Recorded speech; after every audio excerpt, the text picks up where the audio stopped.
तर नमस्कार मित्रांनो, परत एकदा आलो पण नवीन व्हिडिओ घेऊन आणि नवीन टॉपिक घेऊन. मित्रांनो, बिग बॉस मराठी सीझन 6 याच्यावरती एक नवीन अपडेट आलेली आहे मित्रांनो, आणि ती अपडेट ऐकल्यानंतर तुमचे पण होश उडून जातील. कारण की मित्रांनो, अपडेटच अशी आहे की बिग बॉस चाहत्यांना सगळ्यांना ही अपडेट आवडणारी आहे. मित्रांनो, सगळ्यात जास्त म्हणजे व्हायरल होणारा व्यक्ती, बिग बॉस मराठी सीझन 6 साठी सगळ्यात जास्त लोकांनी कमेंट केलेला व्यक्ती, त्याच्याबद्दलच आज आपण या व्हिडिओवर बोलणार आहे. त्याआधी सांगतो मित्रांनो, व्हिडिओला लाईक नसेल केला तर लाईक पण करून घ्या, आणि तुम्ही जर आपल्या चॅनलवर नवीन असाल तर चॅनलला सबस्क्राईब करा, आणि कमेंटमध्ये तुमचा आवडता व्यक्ती कोण आहे त्याचं नाव आणि ID मेन्शन नक्की करा. आणि मित्रांनो, हा व्हिडिओ शेवटपर्यंत बघा, कारण की शेवटपर्यंत बघितल्याशिवाय व्हिडिओ समजणार नाहीये. मित्रांनो, बिग बॉस सीझन 6 ही लवकरात लवकर येणार आहे, आणि त्याची डेट पण रिलीज झाली आहे, सगळ्यांनाच माहिती आहे. तर मित्रांनो, ह्याच्या बदले काही कॉन्टेस्टंट असे पण आहेत, काही रिलीज झालेले आहेत आणि काही लीक झालेले नाहीत. मित्रांनो, काही लीक झालेल्यांची नावाची यादी म्हणजे मित्रांनो, ते सदस्य कन्फर्म म्हणजे कन्फर्म बिग बॉस सीझन 6 मध्ये येणार आहे. तेच व्हिडिओमध्ये आपण सांगणार आहे आजच्या.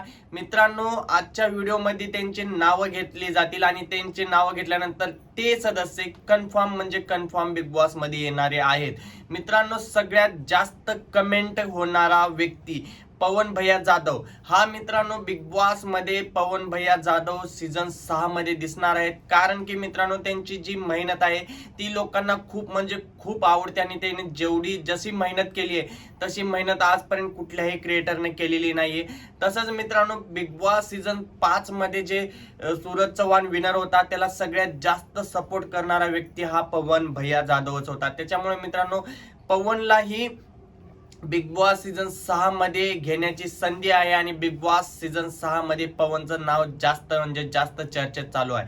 सोशल मीडियावर जिथं बघितलं, बिग बॉसचा जिथं पण व्हिडिओ असेल तिथं पवन भैयाचं नाव असणार म्हणजे असणार. कन्फर्म सदस्य असल्यासारखंच पवन जाधव आहे मित्रांनो बिग बॉस सीझन 6 मध्ये एक कॉन्टेस्टंट, तर हा कन्फर्म आहे. आणि दुसरा म्हणजे मित्रांनो, बिग बॉस सीझन 6 मध्ये मंदार दादा येणार आहे का? मित्रांनो, सगळ्यात जास्त कमेंट येणारी आणि सगळ्यात जास्त हाच प्रश्न विचारला जातो की मंदार दादा येऊ शकतो का बिग बॉस मध्ये. कारण की मित्रांनो, दादाने जो व्हिडिओ बनवला होता मंदार दादाने, तो व्हिडिओ बघितल्यानंतर सगळी पब्लिक म्हणायला लागली की मंदार बिग बॉस मध्ये येणार आहे. हा तोच ऍक्टर रायडर जो की मराठी बिग बॉस आणि हिंदी बिग बॉसचे रिव्ह्यू करतो, तोच मंदार दादा बिग बॉस सीझन 6 मध्ये दिसणार आहे का? तर मित्रांनो, सगळ्यात जास्त म्हणजे दादानं जे सांगितलं आहे, मंदार दादाने जे बोललं आहे त्याच्यानुसार तर बिग बॉस सीझन 6 मध्ये ते जाऊ शकतात. पण बाहेर पण त्यांचा PR करण्यासाठी, प्रमोशन करण्यासाठी कोणतरी लागतं. त्याच्यामुळे मित्रांनो, मंदार दादा जाऊ शकतो की नाही ह्याचं 50-50 चान्सेस आहेत.